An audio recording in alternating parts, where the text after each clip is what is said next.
नमस्कार, हार्दिक अभिवादन सम्पूर्ण मेरा प्रियजनहरूमा। आज यो भिडियो मार्फत आज दिउँसोको मात्रै घटना नेकपा एमालेका नेताहरू कमरेड महेश बस्नेत लगायतको टिम राष्ट्रिय युवा सङ्घको कार्यक्रम सुनसरीमा हुने कार्यक्रमलाई सम्बोधन गर्न जाने क्रममा विराटनगरमा जुन खालको एउटा आततायी अपराधीहरू र आतङ्ककारीहरूले जसरी आक्रमणको प्रयास गरे, बेलुनभित्र रातो कलर राखेर छ्याप्ने प्रयास गरे, त्यो घटनाप्रति म अत्यन्तै घोर निन्दा एवं भर्त्सना गर्न चाहन्छु।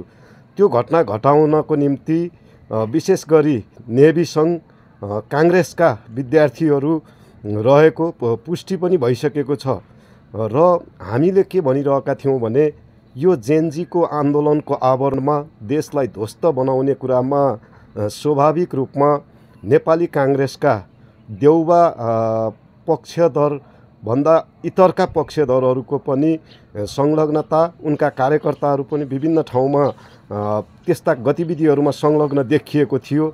तसर्थ हामीले भनेको त्यो कुरा आजको व्यवहार र आजको अपराधिक क्रियाकलापले पनि पुष्टि गरेको छ।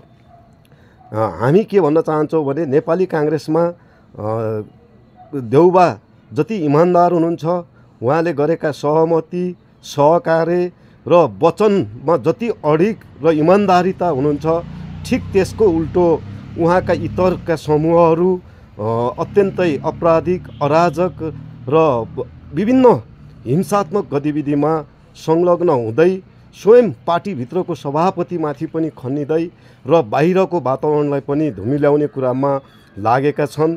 तसर्थ नेभी सङ्घको सभापतिज्यूले पनि जुन खालको कारवाही गर्ने एउटा वक्तव्य दिनुभएको छ, म त्यो प्रति पनि हार्दिक सम्मान गर्न चाहन्छु। त्यो केवल बोलीमा मात्र सीमित नभइकन व्यवहारमा पनि देखियोस्। यस्ता अराजकहरूलाई पार्टीभित्र राख्नु त्यो काङ्ग्रेसको निम्ति कालो धब्बा हुनेछ। म एउटा लामो राजनीतिक यात्राको सहयात्री दलको हिसाबले लोकतन्त्र, प्रजातन्त्र लगायतका आजको उपलब्धि ल्याउनको निम्ति सहकार्य गरेर हिँडेको एउटा सहयात्री दलको हिसाबले पनि म नेपाली काङ्ग्रेसका इमान्दार कर्मठ योद्धाहरूलाई, त्यस्ता पार्टीभित्रका धमिराहरूलाई साफ गर्नको निम्ति, साइड लाउनको निम्ति पनि म अनुरोध गर्न चाहन्छु।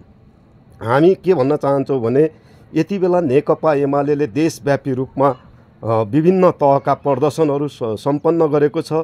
हिजो मात्रै पनि काठमाडौँमा लाखौँ जनताहरू स्वतः स्फूर्त एमालेको कार्यक्रममा सरिक भएको देखेर यति बेला एमाले विरोधी, लुसिफरका मतियारहरू, घन्टीका भक्तहरू, विभिन्न राजावादी, प्रियतावादी, प्रतिगामी, प्रतिक्रियावादीहरू यति बेला अत्तालिएर दिमागले काम नगरेर मानसिक रोगको शिकार बनिरहेका छन् र यो शिकार बढ्दै जाँदा भोलि यो एमालेको लोकप्रियतालाई सहन नसकेर धमाधम सुसाइड गर्न पनि उहाँहरूले सक्ने खालको चाहिँ स्थिति देखिएको छ। तसर्थ म के आग्रह गर्न चाहन्छु भने कसैको पनि शक्ति देखेर आत्तिने काम नगर्नुहोस्। आफूहरू पनि त्यो शक्ति निर्माण गर्न, देश र जनताको निम्ति समर्पित हुन, आगजनी, हत्या, हिंसा, तोडफोड, लुटपाट जस्ता गतिविधिमा संलग्न नहुनको निम्ति पनि म अनुरोध गर्न चाहन्छु। सँगसँगै म के आग्रह गर्न चाहन्छु भने नेकपा एमालेका नेताहरूलाई तर्साउँदैमा, नेकपा एमालेका कार्यक्रमहरू बिथोल्न खोज्दैमा नेकपा एमाले सकिन्छ भन्ने भ्रमबाट तपाईँहरू मुक्त हुनुहोस्। तपाईँहरूले देख्नुभयो नि 24 गते जसरी एमालेलाई देशव्यापी रूपमा पत्ता साफ गर्नको निम्ति भवनहरू जलाइए, नेता कार्यकर्ताहरूका सम्पत्तिहरू चाहिँ तोडफोड गरियो, आगजनी गरियो र अब नेकपा एमाले सकियो भनेर मदिराका प्यालासँगै रमाइलोमा झुमिरहनु भयो। तर नेकपा एमाले त्यही खरानीको टीका लगाएर त्यही अराजकता, अस्थिरतालाई चिर्दै फेरि पनि नेकपा एमाले झन् सशक्त रूपमा जनताको बलियो आवाज बनेर यति बेला आम रूपमा चाहिँ प्रस्तुत भइरहेको छ र एमालेको पक्षमा दिनदिनै माहौल बढिरहेको छ। जनताले बुझ्दैछन्। आज मात्रै पनि राष्ट्रिय युवा सङ्घले त्यो इटहरीको कार्यक्रममा थुप्रै जेनजी समूहका भाइ बहिनीहरूलाई पार्टी प्रवेश, सङ्गठन प्रवेश गराउनु भएको छ। यति बेला वास्तविक जेनजी र वास्तविक राष्ट्रप्रति समर्पित हुने र देश बनाउन खोज्ने सच्चा जेनजी समूहका उमेर समूहका युवाहरूको पनि आकर्षण यति बेला नेकपा एमाले नै बनेको छ, नेकपा एमालेको नेतृत्वहरू नै बनेको छ। तसर्थ एमालेको लोकप्रियतालाई कसैले पनि फाल्न सक्छु, कमजोर बनाउन सक्छु र एमालेलाई समाप्त गर्न सक्छु भन्ने दिवा सपना नदेख्नको निम्ति म चुनौती पनि दिन चाहन्छु। तिमीहरूले भवन जल्दा एमाले सकियो भनेका होइनौ, तर एमाले जसरी मजबुत भएर आएको छ यो मजबुतीले साँच्चै अब चुनाव हुँदा पनि र प्रतिनिधि सभा पुनर्स्थापना हुँदा पनि नेकपा एमाले नै यो देशको बलियो शक्तिको रूपमा स्थापित हुने कुरा घाम जत्तिकै छर्लङ्ग छ। त्यसकारण हामी एमालेका योद्धाहरू हामीले हालसालै नेसनल भोलिन्टियर्स फोर्स पनि गठन गरेका छौँ र त्यो फोर्सको काम भनेको शान्ति सुरक्षा दिन नसकेर जसरी हिजो प्रहरी प्रशासन सेना प्रशासनहरू मुख दर्शक बनेर बसे अब पनि त्यस्ता घटनाहरू घट्न सक्छन्। तसर्थ यो राष्ट्र जोगाउनको निम्ति, राष्ट्रियता जोगाउनको निम्ति, संविधान र व्यवस्था जोगाउनको निम्ति, यस्ता अराजकहरूलाई अपराधीहरूलाई कानुनी कठघरामा ल्याउनको निम्ति यति बेला नेकपा एमालेले एउटा जनवर्गीय सङ्गठनको रूपमा नेसनल भोलिन्टियर्स फोर्स पनि गठन गरेको छ र यो भोलिन्टियर फोर्सले साँच्चै अबका दिनमा अन्याय अराजकता बेथितिका विरुद्ध लड्दै समृद्ध नेपाल बनाउने दिशामा यो फोर्स अगाडि बढ्नेछ। आज धेरैले प्रश्न गरेका छन् यो फोर्स के को लागि, कोसँग लड्नको लागि भनेर चाहिँ फोर्सप्रति आज अत्तालिएर विभिन्न प्रतिक्रियाहरू पनि दिएका छन्। नडराउनुहोस्, यो फोर्स तपाईँहरूको पनि सुरक्षाको लागि हो, तपाईँहरूको सम्पत्ति पनि सुरक्षाको लागि हो, यो राष्ट्र सुरक्षाको लागि हो र आज त्यसो भनेर किन गठन भयो यो देशलाई मुठभेडमा लान खोज्ने भनेर आज जुन खालका आरोप र प्रत्यारोप तपाईँहरू गर्दै हुनुहुन्छ तपाईँहरूलाई म सोध्न चाहन्छु, त्यो 24 गतेको ध्वंस बनाउने ती आतङ्ककारीहरूलाई कारबाही गर तपाईँहरूले कहिले भन्नुभएको छ?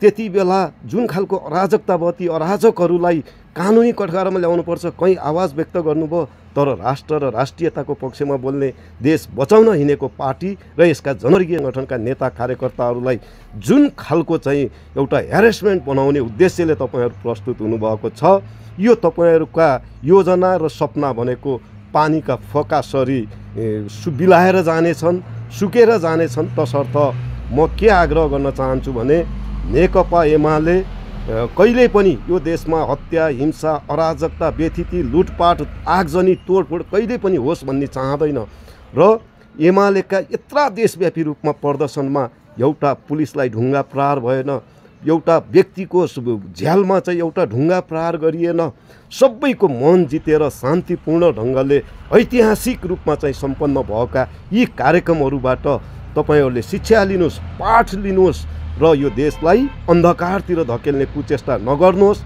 त्यसको निम्ति नेकपा एमाले सडकमा ओर्लिएको छ।